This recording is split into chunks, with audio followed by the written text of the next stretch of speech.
এক্কেবারে শেষ মুহূর্তে ইতিহাসের ম্যাপ পয়েন্টিং নিয়ে অনেক দাবি রয়েছে, তাই আমি ম্যাপ হাতে করে নিয়ে বসে গেছি। একদম ভিডিওগ্রাফির মাধ্যমে দেখাবো ইতিহাসের ম্যাপ পয়েন্টিংটি কিভাবে করতে হয় এবং কটা করতে হয়। তার সঙ্গে আমি হিউজ শর্ট নিয়ে এসেছি, এই যে শর্টের সঙ্গে আনসার এবং এই পিডিএফটা আমি তোমাকে দিয়ে দেবো। তোমরা শর্টগুলো দেখে নেবে। আগে আমি স্টার্ট দিয়ে দেবো, প্রত্যেকটি সেট ধরে 5টা সেট আছে, 5টা সেটে আমি স্টার দিয়ে দেবো এবং স্টার গুলো বেশি উপর জোর দেবে, আর বাদ বাকিগুলো তুমি পড়ে নিতে পারবে। রাত্রে যথেষ্ট শর্ট এবং ম্যাপ প্র্যাকটিসটা তোমার হয়ে যাবে, কারণ শর্টে তো 36, এমসিকিউ 20টা, এসএ কিউ 16টা, সেই 16টার মধ্যে আবার কমপক্ষে একটি ম্যাপ করতে হবে। কাজেই এই ভিডিওটি তোমার জন্য ভীষণ গুরুত্বপূর্ণ। 4-8-2 কমপ্লিট করে ফেলো, তারপর এই ভিডিওটা দেখে এইটা প্র্যাকটিস করে নাও এবং পিডিএফটা ডাউনলোড করে তুমি অবভিয়াসলি সেগুলোর ওপর ফোকাস করো। উত্তর দেওয়া আছে এবং লাস্ট মোমেন্ট ঝালাই করে নাও তুমি শর্টে ঠিক কেমন জায়গায় আছো।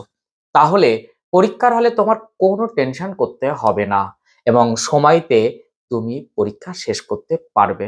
সেই সঙ্গে এমসিকিউ খাতায় আমি দেখিয়ে দিচ্ছি কিভাবে তুমি উত্তরগুলো রিপ্রেজেন্ট করবে, কিভাবে উত্তর লিখতে হবে, কতটুকু উত্তর লিখতে হবে, এসএ কিউ এর উত্তর কিভাবে লিখতে হবে, আমি টোটালটা খাতায় দেখিয়ে দিচ্ছি। যারা নতুন তারা অবশ্যই চ্যানেলটি সাবস্ক্রাইব করে পাশে থাকা বেল আইকনটি প্রেস করে রাখো। এই রকম তথ্য সমৃদ্ধ ভিডিও পেতে ভীষণ সুবিধা হবে। মাত্র 1 ঘন্টা সময় দাও, এই 36 নিয়ে তোমার কোনো সমস্যা হবে না, এটুকু আমি বলে দিতে পারি। এই 1 ঘন্টা পিডিএফটা ডাউনলোড করে দারুণ করে পড়াশোনা করো। তার আগে দেখে নাও আমি কোনগুলো স্টার দিচ্ছি, সেইগুলোর উপর ভীষণ জোর দাও, বাদ বাকিটা কভার করে ফেলো। শর্ট নিয়ে কোনো রকম সমস্যা হবে না। এর আগেও আমি শর্টের ভিডিও দিয়ে দিয়েছি, সেটু ডেসক্রিপশনে দিয়ে দিচ্ছি, সে ভিডিওটা দেখতে পারো। তার সঙ্গে 4-8-2 তাদের কোয়েশ্চেন লিস্ট মানে সাজেশনের সঙ্গে উত্তর পাঠ, সেটাও আমি ডেসক্রিপশনে পিডিএফ দিয়ে দিচ্ছি, ডেসক্রিপশন চেক করো এবং সেগুলো নিয়ে নাও।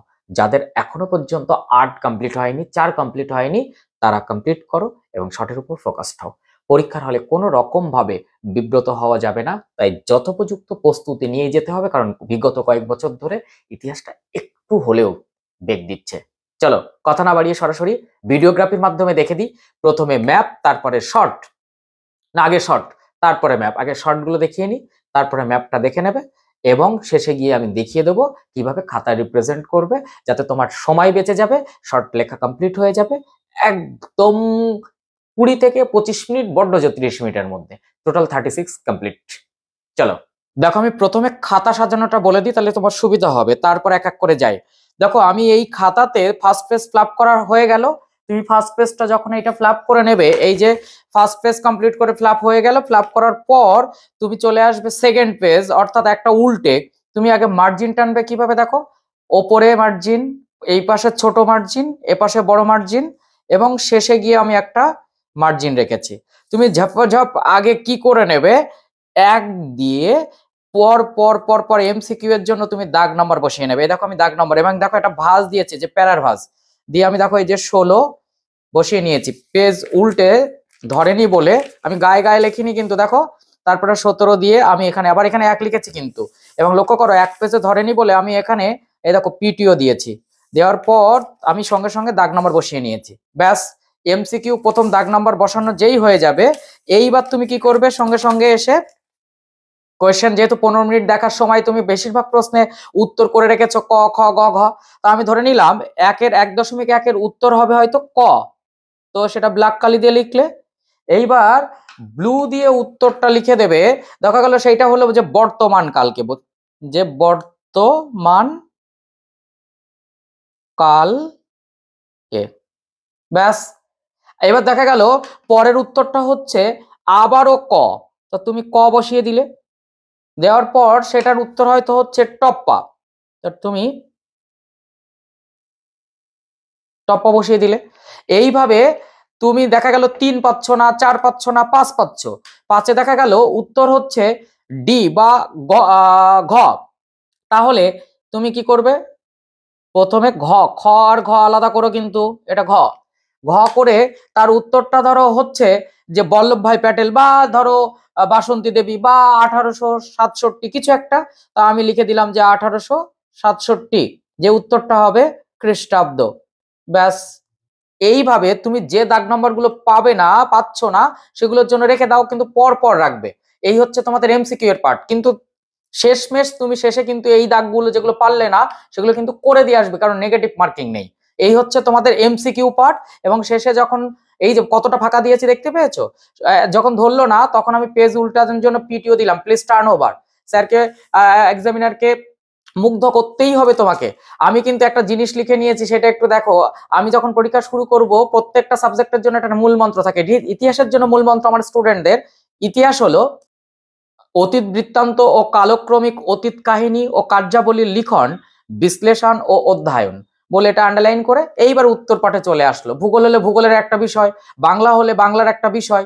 এইগুলো কিন্তু আমি এক এক করে কিন্তু পড়াই, কারণ একটা ইমপ্রেশন ক্রিয়েট করে একটা এক্সামিনারের কাছে, যে তিনি পরীক্ষক যিনি দেখবেন যে স্টুডেন্ট জানে, তখন কিন্তু তার নাম্বার দিতে খুব সুবিধা হয়। এইবার দেখো, তুমি যখন এসএ কিউতে যাবে, অর্থাৎ তুমি যখন বিভাগ ক্ষয় যাবে, তখন দেখো আমি 2 দাগ, এখানেও কিন্তু আমি আগে দাগ নম্বর বসিয়ে নিয়েছি, কি সুন্দর করে দেখো 2 দাগ 2.1। এখন বলবে এখানে 20টি আছে, প্রত্যেকটি থেকে একটি করে নিয়ে 16টি প্রশ্ন উত্তর। তুমি ওসব ভাববে না, তুমি সব দাগ নম্বর আগে বসিয়ে নাও। তার 2.1 দেখো 2, তার 2.1। এবার কিন্তু এখানে ডবল দাগ করেছি।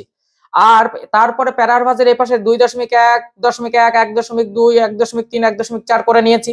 এইভাবে তুমি আগে উত্তরে যাবে না, আগে দাগটা কেটে নাও, প্রশ্ন দেখে সুন্দর করে দাগ কেটে নাও, বা আমার মতন করে এখন দাগ বুঝে নাও। 2.2 তার 4টে। এবার দেখো 2.3 তার স্তম্ভ মেলানো। আমি পর্যাপ্ত ফাঁকা রেখে কাজ করছি, কিন্তু পর্যাপ্ত ফাঁকা রেখে। এইবার এখানে ধরলো না পিটিও। তোমার সুবিধা হবে কি সেটা একটুখানি বলছি, তুমি আগে দেখো এটা।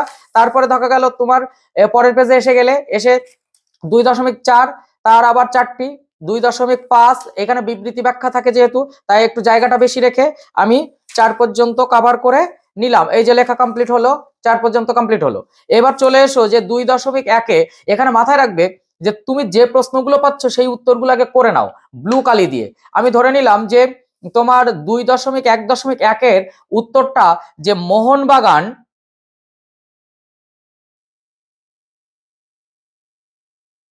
1911 খ্রিস্টাব্দ, এইটুকু উত্তর হবে। তুমি এইটুকু উত্তর লিখে দাও। উত্তর হবে ধরো হইলো 1942 সাল, তো 42 খ্রিস্টাব্দ। তুমি 3টা আবার হয়তো পেয়েছো, সেই জায়গা থেকে তোমার হচ্ছে মধুসূদন গুপ্ত হবে, তুমি হয়তো লিখে দিলে মধুসূদন গুপ্ত।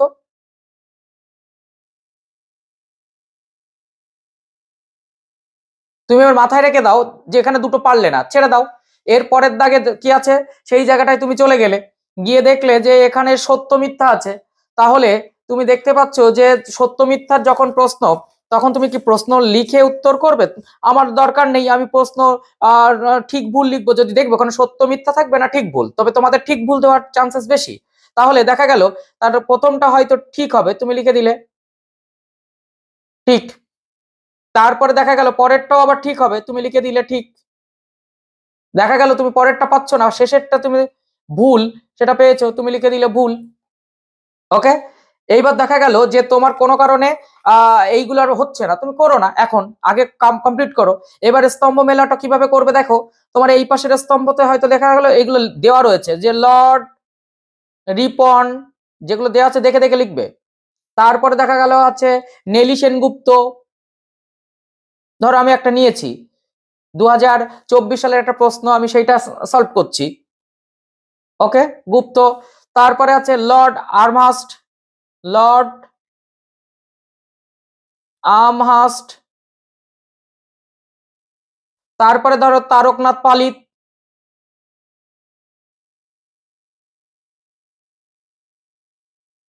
এইবার তুমি মেলাবে কিভাবে, দেখা গেল যে 1-এর জন্য 4 হচ্ছে, তো তুমি এখানে কি বসাবে তখন ব্ল্যাক কালি দিয়ে আগে বসিয়ে নেবে 4। 1-এর হচ্ছে 4, তো তুমি সেই 4ই করে নিলে, নিয়ে সেখানে লেখা আছে যে শ্রীমলঞ্চ শ্রমিক ধর্মঘট, শ্রমিক ধর্মঘট। যদি 1 লাইনে না ধরে 2 লাইনে লিখতে পারবে, আমি তার জন্য ফাঁকা রেখেছি। তারপরের উত্তরটা হচ্ছে 2-এর জন্য হচ্ছে হয়তো 3, তো তুমি 3 লিখে নেবে। এই রকম করে তারপরেরটা যেটা হবে সেটা দেখা গেল যে এটা হচ্ছে 2, তারপরে তো দেখা গেল 1, তো তুমি সেই হিসাবে সেইগুলো লিখে কমপ্লিট করলে, ব্যাস। এরপরে তুমি যখন চলে গেলে পরের দাগে, যে আমার হচ্ছে পরের দাগ হচ্ছে এই যে 2.4.1, এখানে কিন্তু ম্যাপ। এবার এই ম্যাপের জন্য তোমার একটা ম্যাপ দেওয়া হবে। সেখানে দেখা গেল তোমাকে দিল যে প্রথমটাই দিয়েছে যে মহাবিদ্রের কেন্দ্র ব্যারাকপুর। তা তুমি এক দাগে যেটা আছে প্রশ্ন দেখে সেটাই লিখে দেবে যে মহাবিদ্রোহের কেন্দ্র ব্যারাকপুর, তুমি লিখলে। এইবার এইটুকু লেখার পর তুমি যে ম্যাপটা করবে, যে চারটে করবে সেইগুলো লিখে নেবে। নিয়ে তুমি এখানে কি করবে, এই সেকেন্ড ব্র্যাকেট দিয়ে দেবে, সব যদি না পারো, যদি এটাও পারো বা যেটা পারবে, তারপরে এখানে কি লিখবে, ম্যাপ অংশে পয়েন্ট করেছি, পয়েন্ট করেছি। ওকে, এইবার দেখা গেল তুমি সেই ম্যাপে চলে আসলে, এসে তোমার ব্যারাকপুরটা পয়েন্ট করে দেখিয়ে দেওয়া হলো। দেওয়ার পর তুমি কিভাবে লিখবে সেটা একটু দেখে নাও। সেখানে দাগ নম্বর কত ছিল, প্রথমে ছিল 2 দাগ, তার সঙ্গে ছিল 2.4, তার ছিল 2.4.1। এইবার তুমি এখানে কি লিখবে, যে মহাবিদ্রোহের কেন্দ্র ব্যারাকপুর, মহাবিদ্রোহের কেন্দ্র ব্যারাকপুর। শুধু একটা কাজই করবে, এইটা শুধু পেন্সিল দিয়ে করবে। ওকে, এইভাবে তুমি ম্যাপ কমপ্লিট করলে। এরপরে ধরো বিবৃতি ব্যাখ্যা চলে গেলে, তারপরে দেখা গেল প্রথম বিবৃতি ব্যাখ্যার উত্তর হবে ব্যাখ্যা 3। তা তুমি কি লিখবে, এর উত্তরটা হবে ব্যাখ্যা 3। তুমি কি এইটুকু লিখে চলে আসবে না, এরপরে যেটুকু আছে সেটা তুমি লিখে দেবে। ওকে, এইবার তুমি গুনে নাও কটা হলো, প্রত্যেক দাগে একটা করে হয়েছে তো। এরপরে দেখা গেল সব গুনে 16টা হয়েছে তো, তা বাদ বাকি যেগুলো পড়ে আছে সেগুলো তুমি উত্তর করে দাও, কোনো অসুবিধা নেই। তাহলে স্যারের বুঝে নিতে কোনো সমস্যা হবে না, তোমারও টাইম খুব সুন্দর করে তুমি ম্যানেজ করতে পারবে। এবার আমরা আসব উল্লেখযোগ্য ম্যাপ পয়েন্টিং গুলো আমরা দেখে নেব। দেশীয় রাজ্য মহীশূরটা করবে বেশি করে, ঊনবিংশ শতকের ফরাসি উপনিবেশ চন্দ্রনগর, পর্তুগিজ উপনিবেশ গয়া, তাছাড়া তুমি সব করতে পারো। গান্ধীবাদী সত্যাগ্রহের এক অন্যতম কেন্দ্র আহমেদাবাদ। এবং সেই ম্যাপগুলো এখানে দেখে নাও, তুমি যদি মনে করো স্ক্রিনশট, না হলে তো আমি পিডিএফ দিয়ে দিচ্ছি, তুমি দেখে নিতে পারবে। এরপরে আমরা দ্বিতীয় ম্যাপে যাচ্ছি। আমরা দ্বিতীয় ম্যাপে দেশীয় রাজ্য হায়দ্রাবাদ খুব ইম্পর্টেন্ট, নীল বিদ্রোহের কেন্দ্র বারাসাত, আর সন্ন্যাসী ফকির বিদ্রোহের এলাকা ঢাকা। এছাড়া তুমি বাদবাকিগুলো করতে পারো, তুমি একবার ম্যাপটা দেখে নাও, এই যে। ওকে, চলো আমরা তৃতীয় ম্যাপে যাই। এই ম্যাপে দেশীয় রাজ্য অযোধ্যা, 1857 খ্রিস্টাব্দের মহাবিদ্রোহের কেন্দ্র ব্যারাকপুর, সাঁওতাল পরগনা, কেন্দ্রশাসিত অঞ্চল দিউ, সেগুলোর উপর একটু জোর দেবে। ম্যাপগুলো একটু দেখে নাও। চলো আমরা পরের ম্যাপে থেকে আমি দেশীয় রাজ্য কাশ্মীর, অসহযোগ আন্দোলনের কেন্দ্র চৌরি চৌরা, দেশীয় রাজ্য জুনাগড়, ব্রিটিশ ভারতের প্রথম রাজধানী কলকাতা, সূর্য সেনের বৈপ্লবিক আক্রমণের স্থল চট্টগ্রাম, এইগুলো করতে চাইছি। চুয়ার বিদ্রোহের কেন্দ্র, এইগুলোর উপর একটু জোর দিতে হবে। চলো দেখে নাও, আমি ডেসক্রিপশনেও একটা ম্যাপ দেবো, সেটাও তুমি দেখতে পারবে।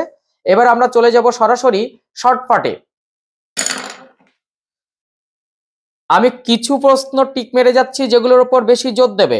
ছেড়ে আসা গ্রাম, দাদা সাহেব ফালকে, বামাবোধিনী পত্রিকার প্রকাশের মূল উদ্দেশ্য, চিপকো আন্দোলন, নীলদর্পণ নাটকের ইংরেজি অনুবাদ, স্বাধীন ভারতের প্রথম স্বরাষ্ট্রমন্ত্রী, কলকাতা মেডিকেল কলেজ, রাজ্য পুনর্গঠন কমিশন, এরপরে ইন্দিরা গান্ধীকে লেখা জওহরলাল নেহেরুর চিঠির অনুবাদ। এগুলোর ওপর একটু জোর দেবে, পিডিএফটা আমি দিয়ে দিচ্ছি, তোমরা দেখে নাও, সেখান থেকে সুবিধা হবে। এছাড়া তোমরা এখান থেকে যত মত তত পথ, এখান থেকে ভারতের সরকারি ভাষা হলো বাংলার মুকুটহীন রাজা, এইগুলোর উপর জোর দিয়ে যাও।